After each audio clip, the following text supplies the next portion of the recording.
दोस्तों नमस्कार, कैसे हो आप सब। आशा करता हूँ अच्छे होंगे। दोस्तों आज है दिन ट्यूसडे का और आज डेट है 14 मार्च 2023 और दोस्तों टाइम अभी हो रहा है 9 बज गए हैं रात के।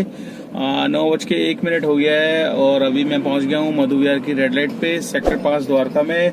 और अभी सीएनजी की पॉइंट हैं 2 बचे हुए हैं, तो मैं सोचा अब कल सुबह ही डलवाता हूँ, अच्छे प्रेशर में डलवा लूँगा तो चल भी जाएगी। अभी रात में डलवाऊंगा तो वही कन्फ्यूजन होगी। जैसे कि आज दिन के टाइम में आप लोगों के लिए मैंने एक वीडियो बनाई थी और आपसे जानने की कोशिश करी थी कि क्या है, तो काफ़ी भाइयों के रिस्पांस आए थे और काफ़ी भाइयों ने बोला सुबह ही डलवाने चाहिए। तो मैंने अब यही सोचा कि सुबह ही डलवाऊँ, एक बार डलवा के देखता हूँ सुबह की एवरेज और नाइट में क्या फ़र्क आता है, दोनों की कैलकुलेशन करके देखूंगा कि कितनी कितनी चली है गाड़ी। तो दोस्तों आज मैं मॉर्निंग में निकला था, करीब 7 बजे निकला था, बट जो ट्रिप्स मेरे पास आई थी वो सीधा 7:40 पे मैंने उठाई है और वो भी पहली ट्रिप उठाई थी ओला की।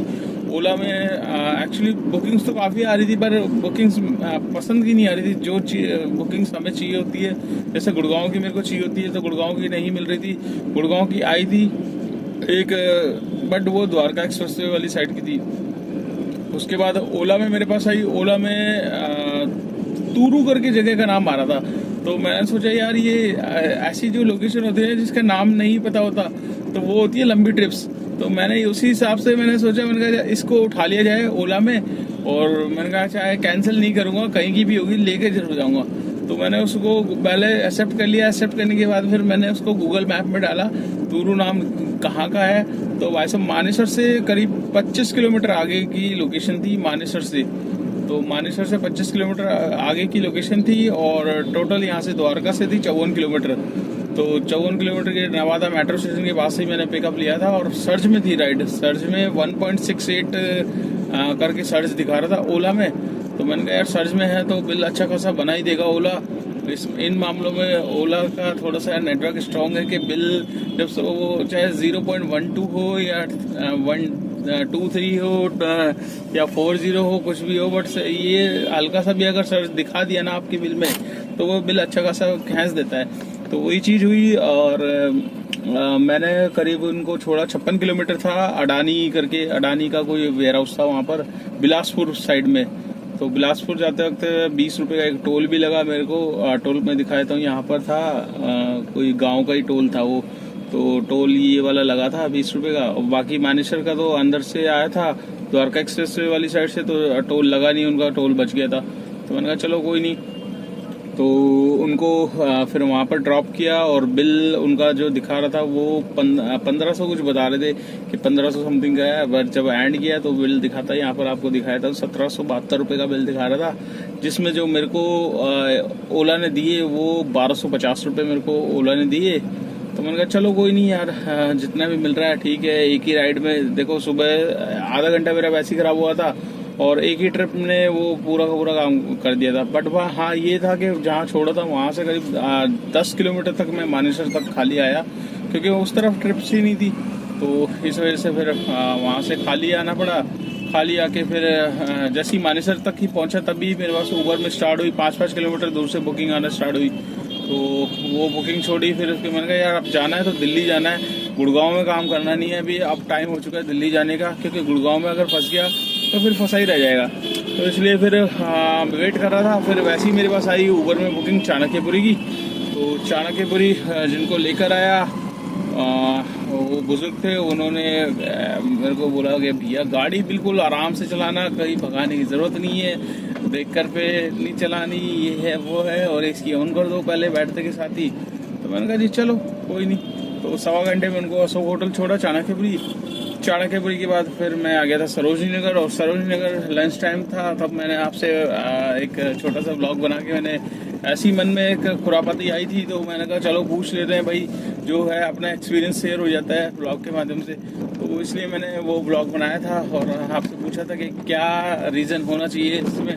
तो दोस्तों वहाँ से फिर मैं आ गया था एम्स, खाना वाना खा के फिर मैंने निकल आया था एम्स की तरफ। एम्स से फिर मेरे पास सीधा आई थी मुखर्जी नगर की बुकिंग। मुखर्जी नगर से वापस आई मेरे को 1.2 के सर्ज में मयूर विहार की। तो मयूर विहार छोड़ा, मयूर विहार से फिर 1-2 ट्रिप्स और करके फिर मैं आ गया था यहाँ। लास्ट ड्रॉप मेरा हुआ है कालका जी। तो कालका जी से मैं अभी आ रहा हूँ खाली आ रहा हूँ और इतने गंदे जाम में फंसा हूँ दोस्तों। नई आइडिया था कि चिराग दिल्ली वाला साइड का जो फ्लाईओवर है वो टूटा पड़ा है, रिपेयरिंग के लिए बंद कर दिया है उसे। और बिल्कुल भी जो भी भाई आ रहे हैं तो वो अब ध्यान से आना दोस्तों। मेरे को तो जस्ट अभी मैं निकला हूँ तो मुझे पता चला है, वैसे मेरे को पता नहीं था कब से टूटा है। जिस भाई को पता हो तो मुझे दोस्त कमेंट्स करके बताना कि कब से ये टूटा है और कब से रिपेयरिंग चल रही है इसकी और कितने दिन और लगेंगे, क्योंकि बहुत ज़्यादा गंदा जाम लगा हुआ है चिराग दिल्ली के फ्लाईओवर पे टूवर्ड्स आपका इधर एयरपोर्ट आने वाली साइड पे। तो बड़ी मुश्किल से वहाँ से निकल के आया हूँ, निकल के फिर पूरा रास्ता खाली मिला, बस पालम पे आके जाम मिला था मेरे को। तो दोस्तों खैर ये तो अपना चलता ही रहता है क्या नहीं है। तो एक अपडेट ये देना था मेरे को कि भाई जो चिराग दिल्ली का फ्लाईओवर है इस पे थोड़ा सा ध्यान से आना जो भी भाई आए।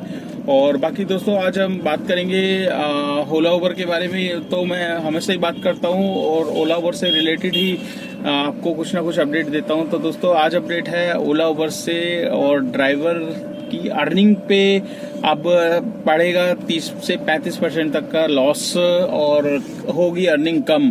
तो अर्निंग क्यों कम होगी, मैं ऐसा क्यों बोल रहा हूँ, तो इसके बारे में मैं ऑलरेडी एक बार पहले भी वीडियो बनाई थी और अभी दोबारा बना रहा हूँ। अर्निंग वगैरह कम दोस्तों इसीलिए होगी क्योंकि अब स्टार्ट हो चुके हैं समर्स। तो आपने जैसा कि देखा ही होगा समर्स, गर्मी स्टार्ट हो गई है। तो गर्मी में क्या है कि एसी हो जाता है स्टार्ट चलना और हर राइडर की डिमांड होती है कि भैया बैठने से पहले एसी चालू कर दो, ठीक है। तो अब मेरे भी मतलब ये लगा लो अगर 8 ट्रिप कर रहा हूँ मैं तो 8 में से 4 ट्रिप वाले मेरे को बोल रहे हैं कि भैया अर्निंग मतलब एसी चालू कर दो। तो एसी चालू हो रहा है जिसकी वजह से क्या है कि सीएनजी लग रही है बहुत ज़्यादा और सीएनजी लग रही है और उससे क्या है कि सेविंग पे फर्क पड़ रहा है। जितना हम अर्निंग करते हैं उससे 30 से 35% तक का हमारा लॉस हो रहा है। तो अब ये लॉस तो हमें 6 महीने तक झेलना पड़ेगा। बस ये है कि अब इस दौरान बस ये ऊबर सुनने में यही आ रहा है, काफ़ी ड्राइवर आज भी मेरे से व्हाट्सएप पे मैसेज करके बोल रहे थे यार बिल बहुत कम बना रहा है आजकल, मतलब ऊबर वाला बिल भी कम दे रहा है। और इसकी वजह से मैंने कहा चलो भाई अब क्या कर सकते हैं। बिल तो देखो ऑफ टाइम में दोस्तों यही होता है कि जो भाई लेट स्टार्ट करता है ऑफ टाइम में तो उसका बिल बनता है कम। यही रीज़न होता है कि तभी मैं बोलता हूँ कि अपना जो टाइमिंग वगैरह है वो सेट करके रखोगे, क्योंकि दिन के टाइम की एवरेज है 100 रुपये घंटे पर, ठीक है। आप कितनी कोशिश कर लो आप पर घंटा 100 रुपये ही उठा पाओगे, इससे ज़्यादा आप नहीं उठा पाओगे। तो दोस्तों अभी मैं होल्ड करता हूँ, एक्चुअली यहाँ पर ट्रैफिक लग रहा है बहुत गंदा अभी। तो दोस्तों अभी फंसा हूँ जाम में, यहाँ पे आकाश हॉस्पिटल की साइड में लग गया जाम और यहाँ पर आई थिंक कुछ मार्केट भी लग रही है जिसकी वजह से जाम लग गया है दोनों साइड पे। अब धीरे धीरे करके निकाल रहा हूँ गाड़ी वैसे तो रॉन्ग साइड लेके मैं आगे की तरफ आ गया था तो अब बीच में फंसा दी है, तो अब धीरे धीरे निकाल रहा हूँ। तो दोस्तों हम बात कर रहे थे मतलब जो ड्राइवर भाइयों की अर्निंग पे अब फर्क पड़ने वाला है क्योंकि गर्मियाँ स्टार्ट हो चुकी है। गर्मी में क्या होता है दोस्तों, जो हमारी जो एसी का है वो उसकी डिमांड हाई हो जाती है, जिसकी वजह से क्या है कि सीएनजी बहुत जल्दी कंज्यूम होती है। तो अब जहां पूरे दिन में हमारी 600-700 की सीएनजी लगती थी तो अब ये लगा लीजिए 300 रुपये और बढ़ा लीजिए, उसमें 30% तक का इजाफा होगा, ज़्यादा लगेगी सीएनजी, ठीक है। 1000 रुपये तक की पूरे दिन में आपको सीएनजी लगेगी। काम उतना ही होना है, काम जो बता रहा था 12 घंटे में आपका 2200 से 2700 उतना ही काम होना है। बस ये है कि आपकी सीएनजी थोड़ी सी ज़्यादा लगेगी, तो इससे क्या होगा, इससे सेविंग हमारी कम हो जाएगी। तो जितनी हम नेट अर्निंग सपोज 12 घंटे में मैं 1500 कमाता था तो वही 300 रुपये और कम कर लो, उसमें से 1200 रुपये निकल के ये आएगी अर्निंग। तो इसका सोल्यूशन कुछ नहीं है, सोल्यूशन ये है हर साल ऐसे ही होता है, 6 महीने तक हमें मतलब एसी चलाना पड़ता है। एसी का रेट हमें नहीं मिलता, पर रेट हमें अगर मिल जाए तो हमें कोई दिक्कत नहीं है। जैसे कि आप जान ही रहोगे आपका इधर काली पीली टैक्सी में रेट अच्छा मिल जाता है, ठीक है, मेरू में अच्छा रेट मिल जाता है, बट हमें ओला उबर के उसमें रेट नहीं मिलता है। कारण यही है दोस्तों कि यूनियन नहीं है, मतलब कोई यूनियन हो तो गवर्नमेंट से बात करके, गवर्नमेंट के अंडर में नहीं है, दिल्ली गवर्नमेंट के अंडर में नहीं है ये कंपनियां हैं, सेंट्रल गवर्नमेंट के अंडर में, तो बड़े बड़े ऊपरी ही सारे काम हो जाते हैं। और पिस्ता ड्राइवर है। तो ये दोस्तों लगा ही रहता है। तो आज का मैं काम आपको बता देता हूँ। आज का मेरा काम कितना हुआ है, कोई खास नहीं हुआ, पर जितना भी हुआ है उतना आपके साथ शेयर कर देता हूँ। यहाँ पर आपको दिखाया था 1456 रुपये का आज का ओला का काम है और 900 कुछ रुपये का मेरा ऊबर का काम है। टोटल है 2396 रुपये का काम मेरा। और 2396 में मेरे को जो टोल मिला है वो एक MCD का टोल मिला है। तो 2400 ये राउंड फिगर मान लो और 100 रुपये 2500 रुपये तक का मेरा आज का काम है। और अभी टाइम जो हो रहा है वो बच गए हैं 9:15 बज गए हैं। तो 7 बजे निकला था और 9:15 बज रहे हैं, 2 घंटे ऊपर ही हो गए। 14 घंटे में 2500 रुपये का काम है, जिसमें से CNG मैंने डलवाई थी कल 444 रुपये की और आज दिन में डलवाई थी 294 रुपये की। तो आपका 720 रुपये की CNG है, जिसमें से तकरीबन मेरे पास पड़ी है जो 100-150 तक की CNG होगी। 600 रुपये की CNG पूरी की पूरी कंज्यूम हो गई है। तो 2500 में से 100 रुपये का टोल हटाइए, 2400 रुपये, 2400 में से 600 रुपये CNG के हटाएंगे, 1800 रुपये। 1800 में 200 रुपये गाड़ी की मेंटेनेंस, फिटनेस, परमिट, इंश्योरेंस, गाड़ी के टायर घिस रहे हैं, 200 रुपये उसमें से निकाल लेंगे। तो 1800 में से 200 निकाल लेंगे, 1600 रुपये। तो आज की नेट इनकम है दोस्तों मेरी 1600 रुपये की। 1600 रुपये में मेरे को किसी को कुछ नहीं देना है, ये मेरी अपनी पर्सनल इनकम है। और अगर आपकी गाड़ी नई है इसमें तो आपको इसमें से EMI भी निकालनी पड़ेगी। तो 500 रुपये कम से कम आपकी EMI बनेगी, चाहे आप कितनी छोटी गाड़ी ले लीजिए या बड़ी लीजिए। अगर जितनी लंबे कराओगे 500 रुपये आपको कहीं ना कहीं देने ही पड़ेंगे EMI के नाम पे, ठीक है। तो EMI का भी निकाल लेंगे। 1600 में से अगर 500 तो आपकी नेट इनकम आ जाएगी 1100, जो कि 12 घंटे का काम, 14 घंटे का काम मैं बता रहा हूँ।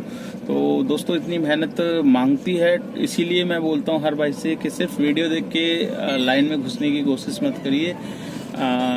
ट्राई करिए, कोशिश करिए, एक्सपीरियंस लीजिए, 10 जनों से पूछिए और कोशिश करिए कि किसी की गाड़ी लेके चला के देख लो, तो फायदे में रहोगे। आपको खुद पता चल जाएगा आप कितने कैपेबल हो, कितना काम कर सकते हो। हर किसी को दूसरे का काम अच्छा लगता है, बस यही चीज़ है। चलिए दोस्तों, मिलते हैं नेक्स्ट ब्लॉग में, बातें होती रहेगी। आपको वीडियो कैसी लगी लाइक कर देना, चैनल पे फर्स्ट टाइम है तो चैनल को सब्सक्राइब कर लेना, दोस्तों के साथ शेयर करना मत भूलिएगा। और अगर आप मेरी वीडियो फेसबुक पेज पे देख रहे हो तो उसको भी फॉलो कर लेना, उसको भी शेयर करना ज़्यादा से ज़्यादा।